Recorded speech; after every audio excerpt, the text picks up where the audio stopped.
until Samsung introduces its next big flagship, the S25, we probably have a few months left. For those out there thinking about upgrading though, comparing the S24 Ultra with the expected Galaxy S25 Ultra specs will help you fairly decide whether to start saving for a new phone now or wait for another generation. Now's the ideal time to compare the S25 Ultra with the current flagship, since it's expected to launch early next year.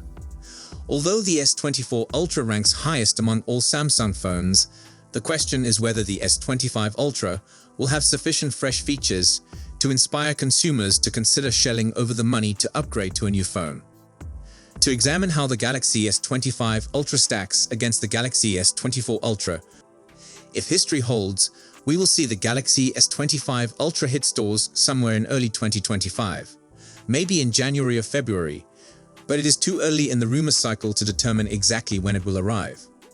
With a Galaxy Unpacked event on January 17 and the S24 variants arriving 2 weeks later on January 31, this year's Galaxy S24 release was the earliest in the history of the flagship thus far. Rising from the Galaxy S23 Ultra's $1,199 price tag, the S24 Ultra likewise saw a price increase over its predecessor, now at $1,299.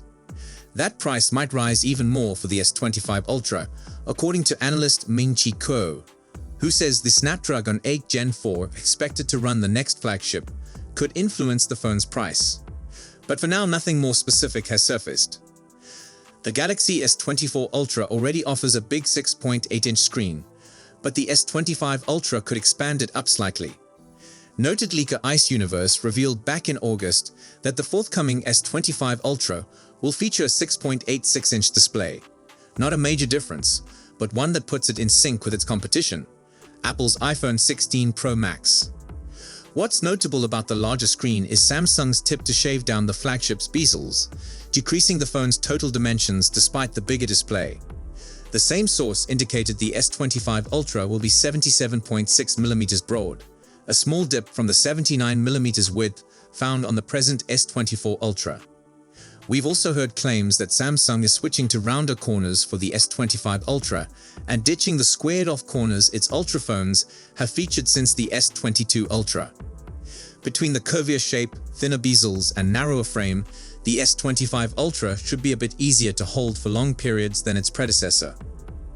The Galaxy S24 Ultra scores well on our list of the top camera phones, including a main 200MP main, a 12MP ultra-wide camera, a 10MP telephoto lens with a 3x optical zoom, and a new 50MP telephoto camera with a 5x optical zoom. Early S25 Ultra camera estimates suggest we could be in for some modest modifications, with the ultra-wide lens going from 12MP to a 50MP sensor on the 2018 flagship. The 200MP main camera, 12MP selfie camera, and 50MP telephoto cameras are expected to remain unmodified, though they could receive some under-the-hood modifications that provide for a smoother user experience.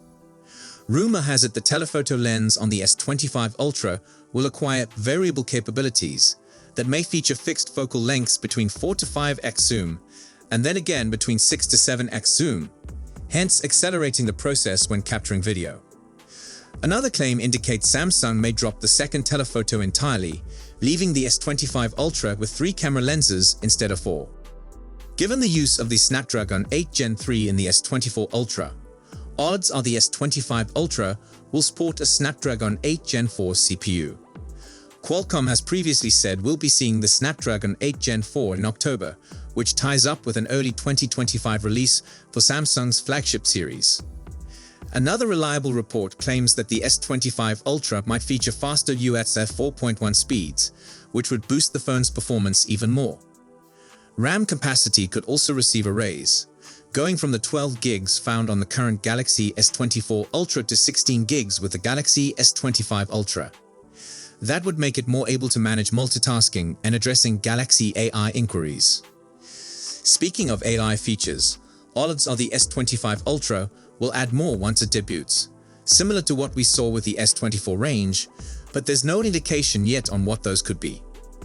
In terms of battery life, The Galaxy S24 Ultra already landed on our top phone battery life list with its 5000 mAh cell capable of lasting around 17 hours in our battery testing. Rumors indicate the S25 Ultra could keep the same 5000 mAh battery and 45-watt charging speeds.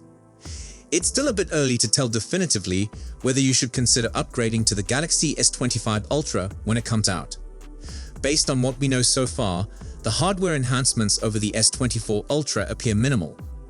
But Samsung could have some fancy new tech or AI-powered features up its sleeve to sweeten the price.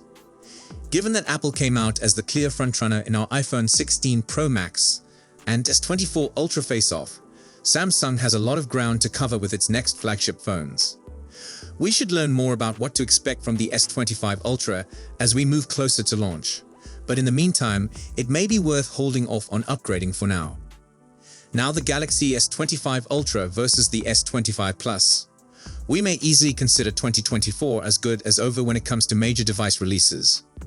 Everyone is already looking towards 2025, and among the first that will test the waters is Samsung, which will introduce its S25 lineup first thing next year. The range will consist of the enormous S25 Ultra, the mid-sized S25 Plus, and the small S25. The two larger phones are clearly the most exciting. However, it's quite inevitable that the Galaxy S25 Ultra is the more lauded flagship. How will it stack up against the S25 Plus? Let me clarify. First, design and size. It's entirely normal not to expect any substantial changes with the S25 Ultra design, but all reports point out that we might actually be getting a modest design upgrade. While the most previous Galaxy S Ultra phones so far have employed largely straight edges with 90-degree corners, the S25 Ultra could have rounder edges at the top and the bottom of the frame, like the S20 Ultra, for example. This will make it fall in line with the other two flagships in the range, which will likewise adopt such a rounded design. That's not always a negative thing, as the edgy appearance of prior Galaxy S Ultra devices certainly gave off that trademark business look that stuck out. The titanium-clad S25 Ultra might apply thinner bezels in comparison with the Galaxy S25 Plus, which will deliver a very appealing overall look. The Galaxy S25 Plus might miss that design adjustment and arrive with conventional screen bezels. It's safe to presume that the S25 Plus will look like the S24 Plus.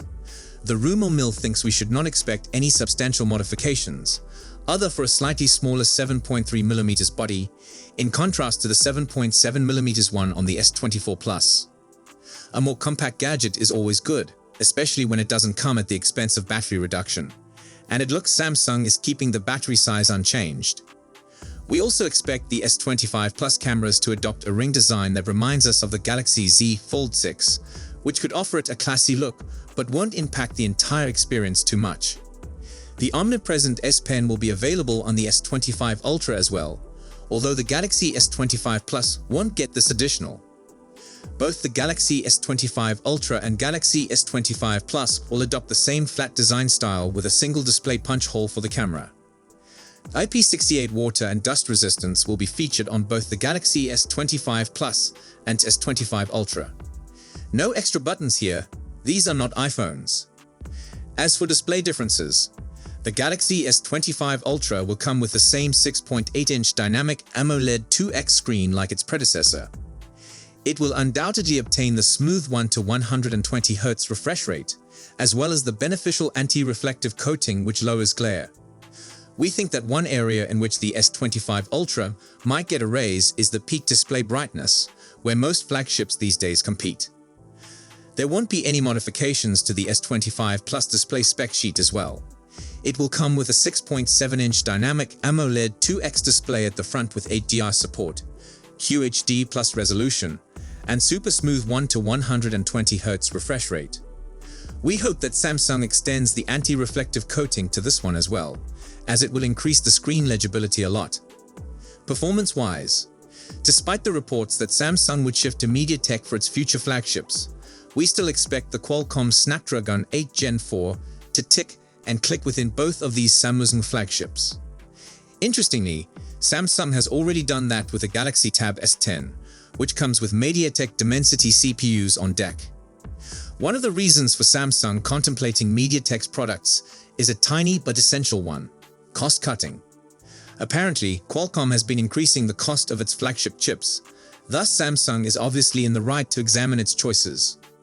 Yet, there's a sort of proof that Qualcomm's next chip will be found inside the S25 family. A S25 Plus with the Snapdragon 8 Gen 4 for Galaxy has been allegedly benchmarked with pretty impressive performance, hinting at a performance that might rival the iPhone 16 Pro and iPhone 16 Pro Max flagships. Both phones will presumably arrive with 12 gigs of RAM and 256 and 512 gig storage choices. The Galaxy S25 Ultra will get a 1TB version as well. We foresee considerable upgrades to Galaxy AI. Samsung is among the largest phone makers with AI solutions that are presently out on smartphones and available to regular consumers. Apple. We are very convinced that Samsung would increase the capabilities of Galaxy AI with the Galaxy 25 series, and we can't wait to see what route it takes.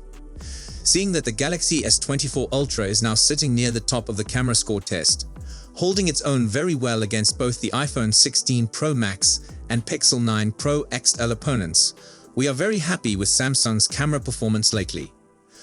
With that in mind, we don't expect big alterations in the hardware or software settings of either the Galaxy S25 Ultra or the Galaxy S25 Plus. What does this mean? Expect the same 200 megapixels primary camera, 50 megapixels telephoto with 5x zoom, 10 megapixels 3x telephoto, and 12 megapixels ultra-wide to make the rounds.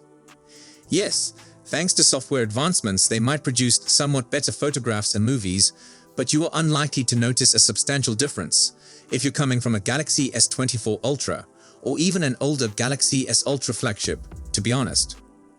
There are some reports that Samsung might abandon the specialized 3x telephoto camera and just rely on sensor cropping to imitate the 3x zoom, but those aren't particularly convincing. Meanwhile, the S25 Plus will likely arrive with a 50 megapixels main camera, a 12 megapixels ultra-wide, and a 10 megapixels 3x telephoto, exactly like its predecessor. Software and algorithm enhancements are likely to adorn the mid-sized smartphone as well. We will undoubtedly run the new phone through the paces of our new camera test, where it will clash at its most renowned opponents. The rumor mill has claimed that the batteries on both the Galaxy S25 Ultra and S25 Plus will not be modified in comparison with their predecessors. Thus, we are receiving a 5000 mAh add 4900 mAh in the Galaxy S25 Ultra and S25 Plus respectively. That's not a bad thing. If the Snapdragon 8 Gen 4 chip proves to be more efficient, those batteries will give superior battery life, all things considered. When it comes to charging, both will have 45-watt cable charging and Samsung's 15-watt rapid wireless charging. There is no mention of a hypothetical upgrade, which would add MagSafe-like capabilities to the Galaxy flagship, allowing you to snap charging peripherals to the rear thanks to the magic of magnets. Samsung will be offering us more of the same with the Galaxy S25 Ultra and the Galaxy S25 Plus, and that's not awful. After all, Samsung has been figuratively killing it with its flagship in the past several years and obviously feels very comfortable providing consistently outstanding phones, possibly the best Android ones you can get your hands on. As to which one should you choose, that's all up to your size and feature needs. The Galaxy S25 Ultra will be the more feature-rich phone, with more head-turning things to it that will make it that much more premium than the S25 Plus, but will also be pricier in comparison. So let us know what you think in the comment area. As always, see you tomorrow. Peace out.